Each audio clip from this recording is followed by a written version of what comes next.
Welcome to my YouTube channel glorious learning classes. आज हम discuss करने वाले हैं क्लास 12th का तुम्हारा चैप्टर जो कि मैग्नेट से रिलेटेड चैप्टर है और चैप्टर का नाम है मैग्नेटिक इफेक्ट ऑफ करंट या कह सकते हैं धारा का चुंबकीय प्रभाव। ठीक है, तो मैग्नेट चैप्टर पढ़ना बहुत ही इंपॉर्टेंट है हम लोगों के। तो मैग्नेटिज्म होता क्या है, मैग्नेट होता क्या है, सबसे पहले हम ये बता देते हैं कि मैग्नेट तुम्हारा मैग्नेटोस्टैटिक्स भी इसी को कहा जाता है।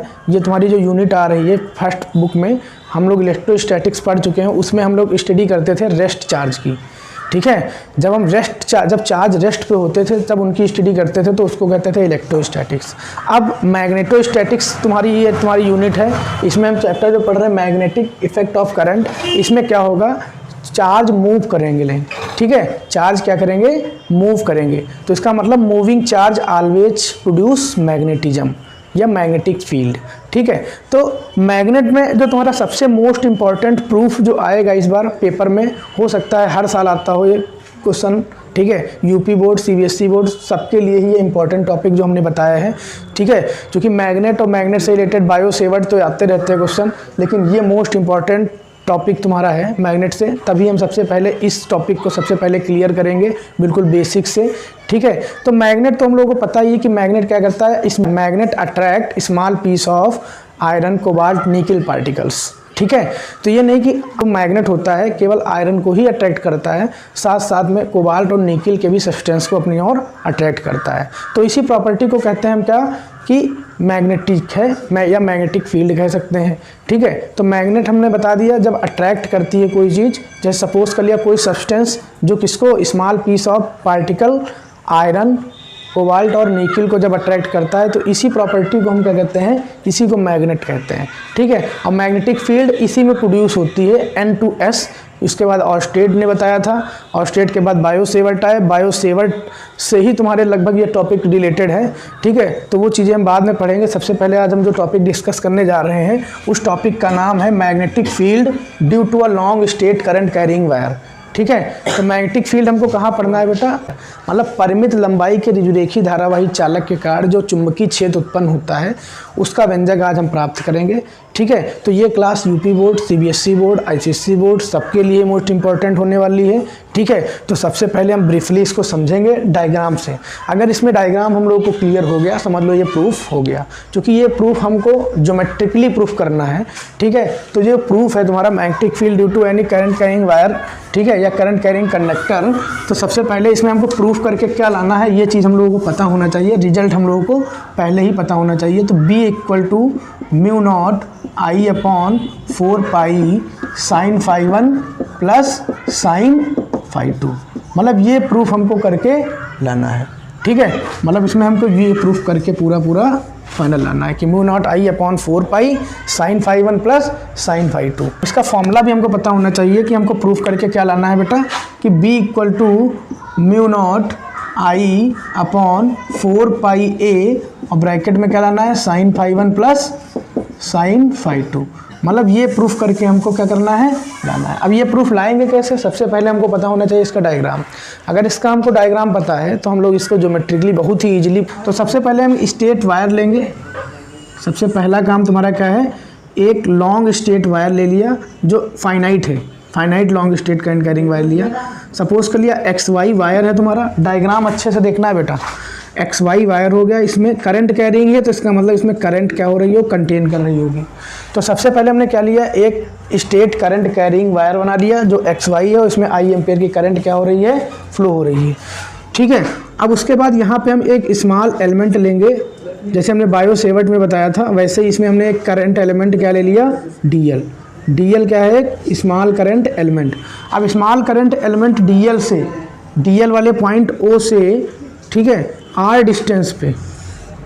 डिस्टेंस पे क्या है, एक पॉइंट क्या सिचुएटेड है बेटा, P, जहाँ पे हमको क्या फाइंड करना है, मैग्नेटिक फील्ड B वेक्टर हमको फाइंड करना है।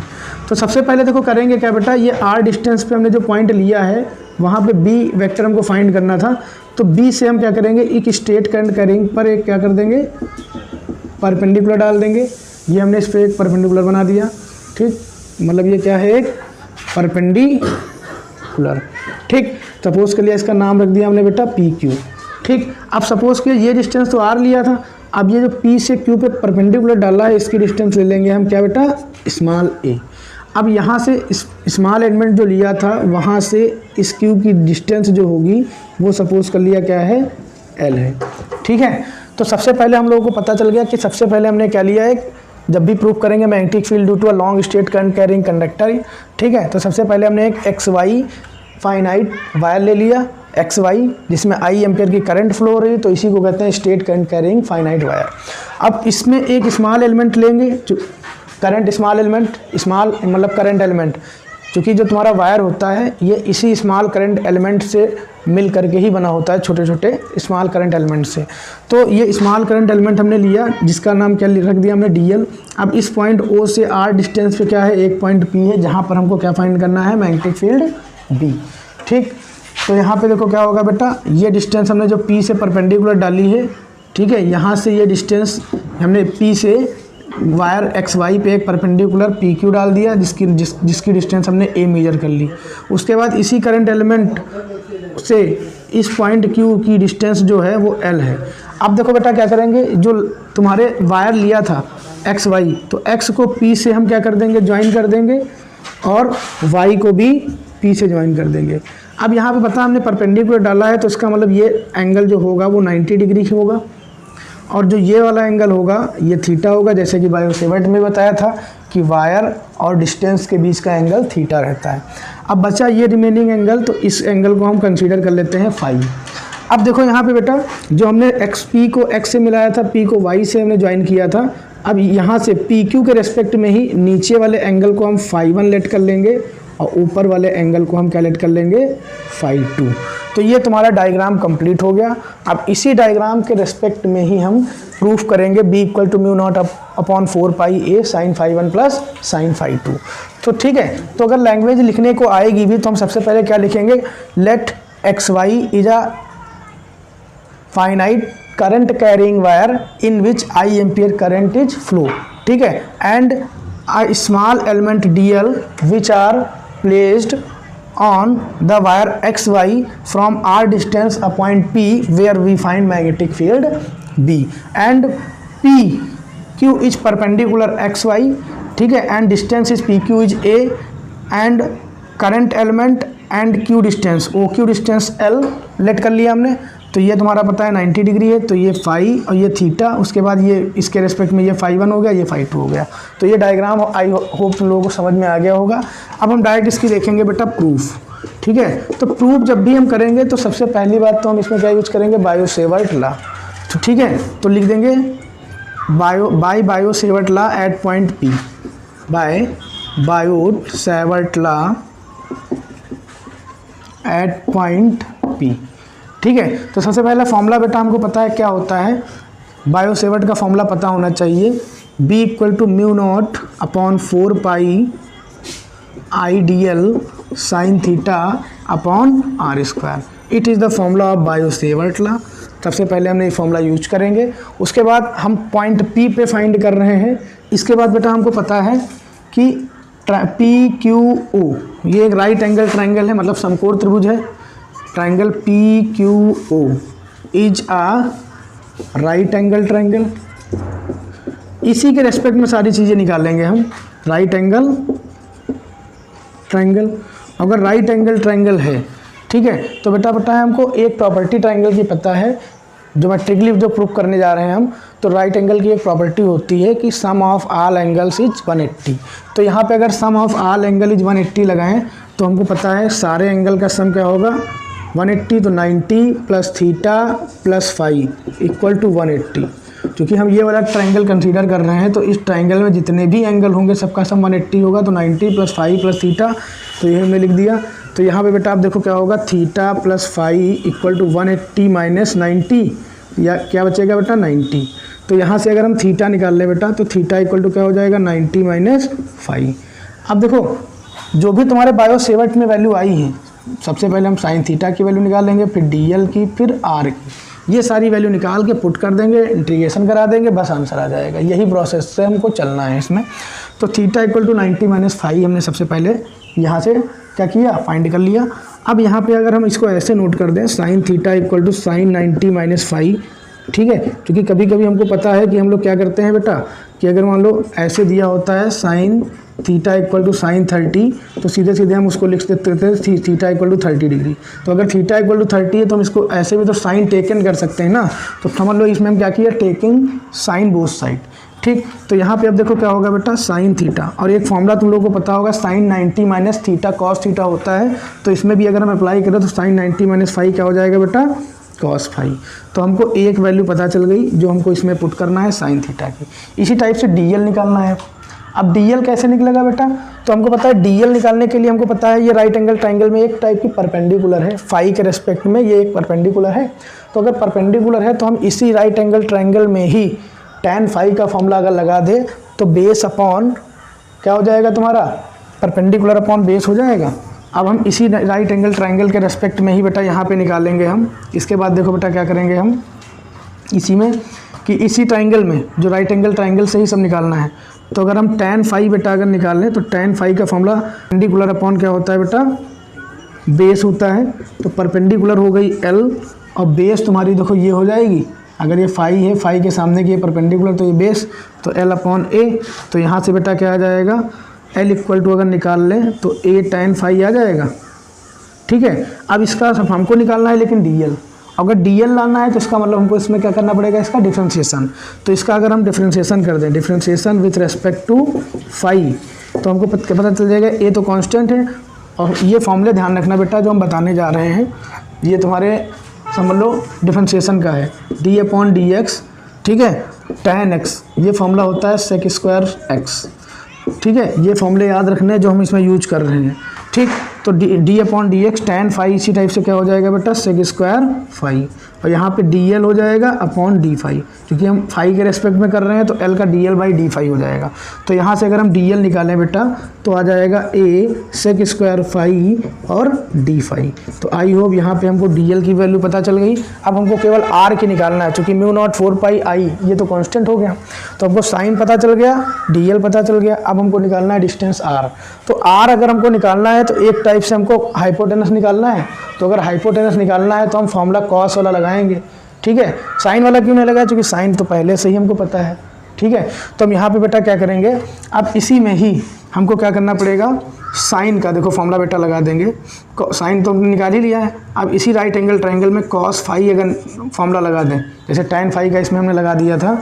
ठीक है, तो हमको पता चल गया डी एल की वैल्यू। और इसी राइट एंगल ट्राइंगल में फाई के रेस्पेक्ट में ही अगर कॉस फाई लगा दें तो कॉस फाई बेटा क्या होता है, बेस अपॉन हाइपोटेनस।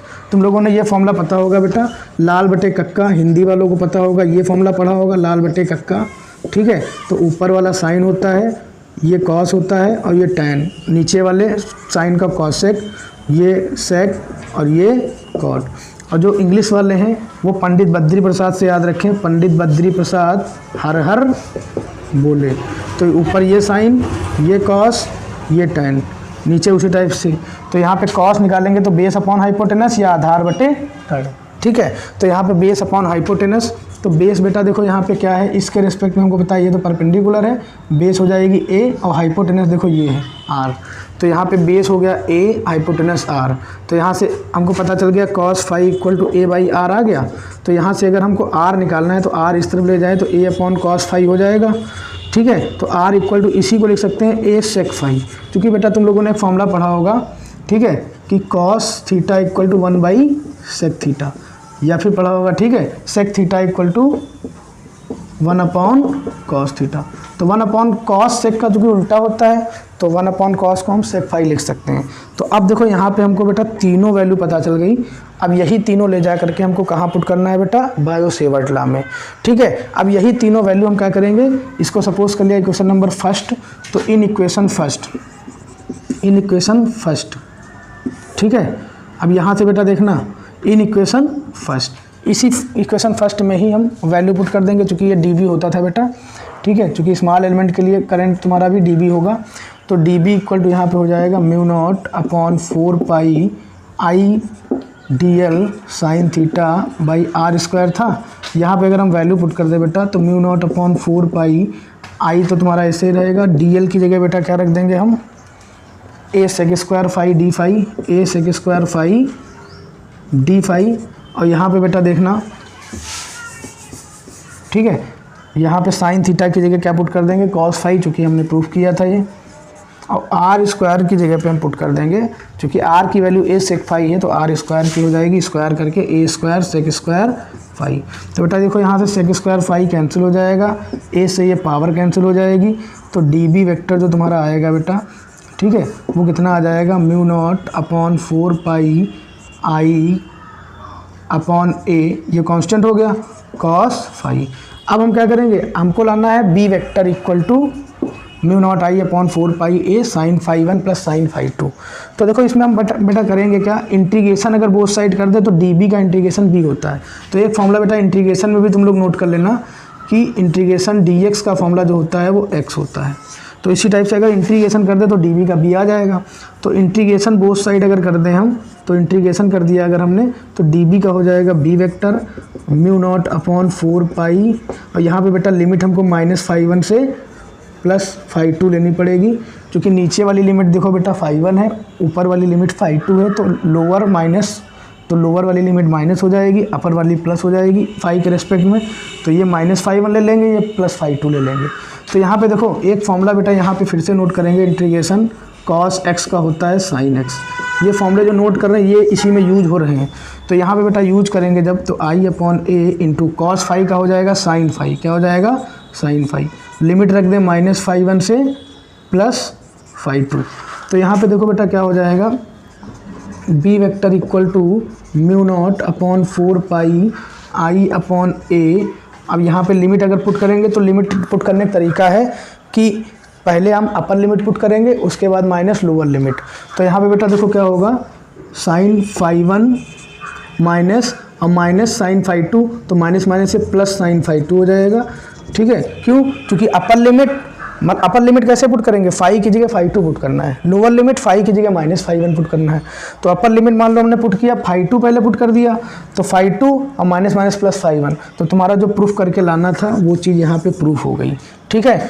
तो अगर जिसको लिमिट रखना नहीं आया हो तो यहाँ पे सीख ले, मतलब फाई को चेंज करना है फाई 2 से, फिर माइनस साइन लगाना है, फिर माइनस साइन माइनस लगा देंगे φ1। माइनस क्यों लगाएंगे, क्योंकि तुम्हारी लिमिट किस में दी है, माइनस में दी है, ठीक है। ये लिमिट हम केवल सॉल्व कर रहे हैं, ठीक है। तो यहाँ पे देखो बेटा साइन फाई 2 और माइनस साइन माइनस थीटा, तुम्हारा फॉर्मूला होता है माइनस का साइन थीटा, तो minus minus plus sine phi 1, तो यही हमने डायरेक्ट लिख दिया क्या, sine phi 1 plus sine phi 2।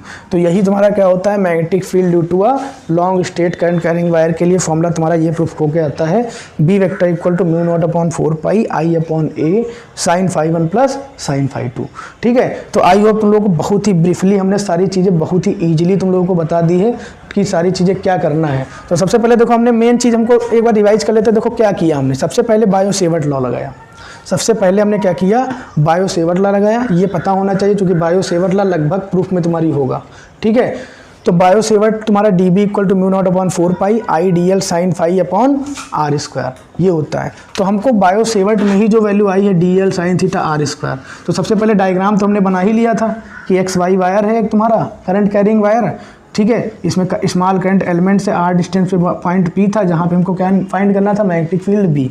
फिर पी से यहाँ पे परपेंडिकुलर डाला पी क्यू, उसके बाद ये डिस्टेंस हमने ए ले ली और यहाँ से क्यू तक डिस्टेंस एल ले ली, जो तुम्हारा करंट एलिमेंट और क्यू तुम्हारा पॉइंट था। उसके बाद इसमें एंगल हमको बताइए परपेंडिकुलर तो 90 होगा, और ये इसके बीच एंगल थीटा हमेशा होता ही है, और ये तुम्हारा क्या होगा बेटा, फाई एंगल, ठीक। तो फाई के रेस्पेक्ट में ही हमने क्या किया, एक्स को पी से मिला दिया, पी को वाई से, तो यहाँ से ये एंगल नीचे वाला फाई 1, नीचे वाला ऊपर वाला फाई 2, ठीक है। तो डायग्राम आई होप तुम लोगों को क्लियर हो गया होगा। उसके बाद बायो सेवर्ट यूज किया, फिर राइट एंगल ट्राइंगल हमको देखो पता चल रहा है पी क्यू ओ है, इसी के रेस्पेक्ट में सारी चीज़ें निकली हैं। तो पहले इसी राइट एंगल ट्राइंगल में हम ट्राइंगल का सम लगाएंगे, जिससे हमको पता है तीनों एंगल का सम क्या होता है 180, तो ये लगा दिया हमने, जिससे थीटा प्लस फाई हमको इतना पता चल गया, थीटा निकाला तो इतना आ गया, तो साइन ले लिया दोनों तरफ, तो साइन थीटा हमको पता चल गया कॉस फाई, तो मतलब ये इसमें साइन थीटा की जगह कॉस फाई रखना है। फिर इसी में हम tan फाई का फॉर्मूला लगा देंगे इसके अकॉर्डिंग, क्यों, क्योंकि हमको परपेंडिकुलर पता होना चाहिए, परपेंडिकुलर हमने एल लेट किया था, ठीक है। तो एल आएगा, एल से ही डिफरेंशिएशन करेंगे तो डी एल आएगा, ये पॉइंट ध्यान रखना। तो पहले एल निकालने के लिए tan फाई लगाएंगे, tan phi equal to perpendicular upon base होता है, तो एल अपॉन ए हो गया, फिर एल निकाल लिया तो ए tan फाई, डिफरेंशिएशन कर दिया तो ए tan फाई का सेक स्क्वायर फाई और एल का d L by d phi इस तरफ आ गया, डी एल पता चल गया, ये भी वैल्यू यहाँ रिप्लेस कर देंगे। उसके बाद अब हमको बचा है आर निकालने के लिए हम कॉस फाई का फॉर्मूला यूज करेंगे, क्योंकि कॉस फाई में बेस अपॉन हाइपोटेनस आता है, बेस ए हो गई और हाइपोटेनस आर हो गई, तो यहाँ से आर निकाला तो ए कॉस फाई मतलब ए अपॉन कॉस फाई हो गया, r equal to a sec phi. अब ये तीनों ही वैल्यू ले जा करके हम कहाँ बायो सेवर्ट में पुट कर दिया। पुट करने के बाद देखो सारी वैल्यू के बाद ये सेक स्क्वायर फाई कैंसिल हो गया। लिमिट हम ले लेंगे -φ1 से +φ2, क्यों?